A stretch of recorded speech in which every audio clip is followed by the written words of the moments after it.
नमस्कार, मैं डॉक्टर संजीवनी शीतल टोंग से संजीवन गर्भ संस्कार के इस यूट्यूब चैनल में आप सभी का स्वागत करती हूँ। आजकल हम सुनते हैं गर्भावस्था में ब्लड शुगर बढ़ गई और डायबिटीज़ की गोलियाँ शुरू करनी पड़ी। ऐसी स्थिति में गर्भवती टेंशन में आ जाती है, चिंतातुर हो जाती है। तो चलिए इस वीडियो में हम आज इसी विषय पर बात करेंगे।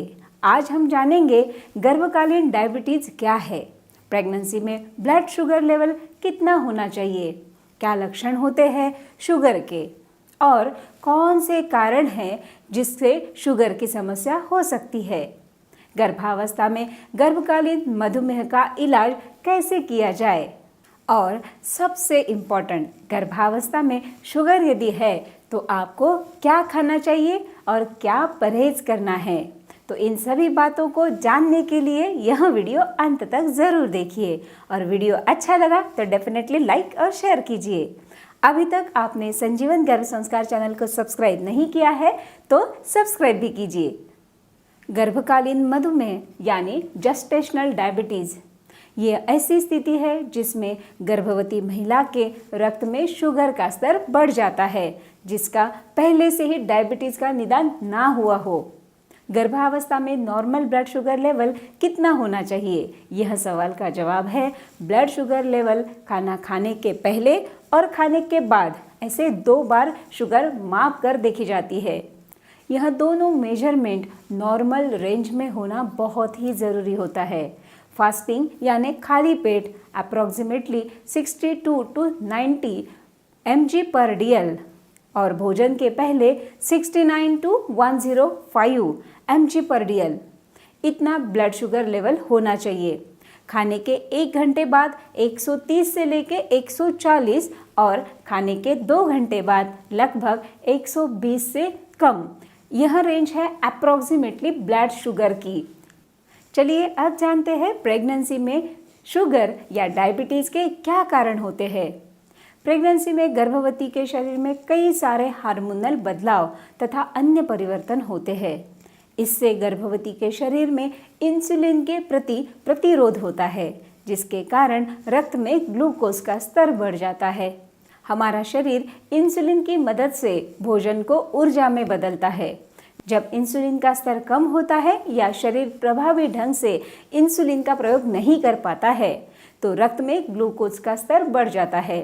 और हार्मोनल बदलाव के अलावा कुछ ऐसे कारण हैं जो जेस्टेशनल डायबिटीज़ के लिए रिस्पॉन्सिबल होते हैं, जैसे ओबेसिटी या मोटापा। फर्स्ट प्रेगनेंसी में यदि डायबिटीज़ डिटेक्ट हुआ है तो सेकेंड प्रेगनेंसी में भी डायबिटीज़ होने के चांसेस बढ़ जाते हैं। फैमिली में गर्भवती के माता पिता तथा भाई या बहन को टाइप 2 डायबिटीज़ होता है तो भी उससे जेस्टेशनल डायबिटीज़ होने के चांसेस बढ़ जाते हैं। गर्भवती पहले से ही शुगर से पीड़ित हो तो सेकेंड प्रेगनेंसी में शुगर बढ़ सकती है।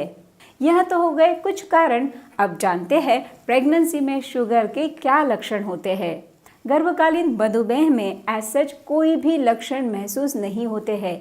कभी कभी ज़्यादा बार यूरिन को जाना पड़ सकता है या कभी कभी ज़्यादा प्यास लगना, यह लक्षण भी दिख सकते हैं। इसीलिए जेस्टेशनल डायबिटीज़ का निदान करने के लिए ब्लड इन्वेस्टिगेशन करना बहुत ज़रूरी होता है। आमतौर पर ओरल ग्लूकोज टॉलरेंट टेस्ट, जिसे OGTT यह कहा जाता है, यह परीक्षण जेस्टेशनल डायबिटीज़ को डिटेक्ट करने के लिए किया जाता है। अब आते हैं इसके इम्पॉर्टेंट पार्ट पर, क्या इलाज आपको करना है जेस्टेशनल डायबिटीज़ का। यदि ब्लड में शुगर की मात्रा बढ़ जाती है तो समस्याएं उत्पन्न हो सकती है।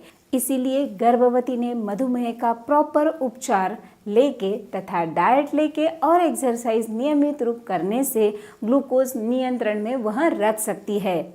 यदि आहार और व्यायाम से ब्लड शुगर लेवल मेंटेन ना हो तो आपको आपके डॉक्टर की सलाह से इंसुलिन थेरेपी भी वह शुरू कर सकते हैं।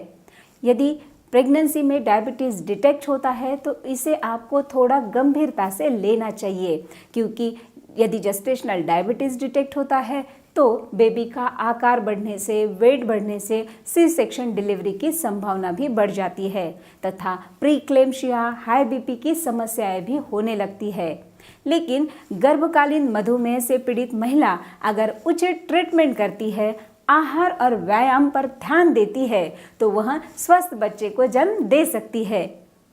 तो आइए अब जानते हैं आपको यदि जेस्टेशनल डायबिटीज़ यानी गर्भावस्था में मधुमेह डिटेक्ट होता है तो आपको क्या खाना है, आहार आपको कैसे लेना है और कौन से व्यायाम करने हैं। आपको बहुत लंबे समय तक भूखा नहीं रहना है। 2.5 से 3 घंटे के अंतराल पर 3 मुख्य आहार जैसे नाश्ता, दोपहर का भोजन और रात का भोजन यह लेना है तथा बीच बीच में स्नैक लेते रहने हैं। ब्रेकफास्ट में हाई रिच प्रोटीन्स, फाइबर्स और हेल्दी फैट्स आपको लेने हैं, जिसमें आप अंडा, चिया सीड्स, अलसी, ड्राई फ्रूट्स, पनीर, फ्रूट्स खा सकती है। आपको ब्रेड, फास्ट फूड तथा टोस्ट, अधिक मीठी चीज़ें आपको अवॉइड करनी है। आहार में प्रोटीन रिच फूड ज़्यादा आपको खाना है तथा कार्बोहाइड्रेट्स को कम कर देना है। जैसे आप दूध, अंडे, मीट, मछली और मूंगफली तथा सोयाबीन को आहार में शामिल कर सकती है। जेस्टेशनल डायबिटीज़ यदि आपको डिटेक्ट होता है तो आपका आहार आयरन युक्त हो। भरपूर मात्रा में आयरन जिन चीज़ों में है उन्हें आपको खाने में अवश्य शामिल करना है, जैसे कि हरी पत्तेदार सब्जियां, सरसों का साग, पालक, ड्राई फ्रूट्स, बादाम, अखरोट, खजूर इत्यादि। आपका आहार कैल्शियम युक्त भी हो। कैल्शियम कौन कौन सी चीज़ों में मिलता है इसके संबंधी मेरा और एक वीडियो मैंने संजीवन गर्भ संस्कार चैनल पर डाला है, वह भी आप ज़रूर देख सकती है।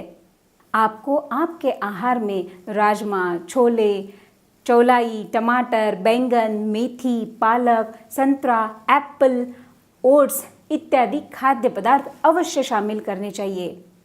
इनके खाने से ब्लड में शुगर बहुत ही धीमी धीमी गति से बढ़ती है।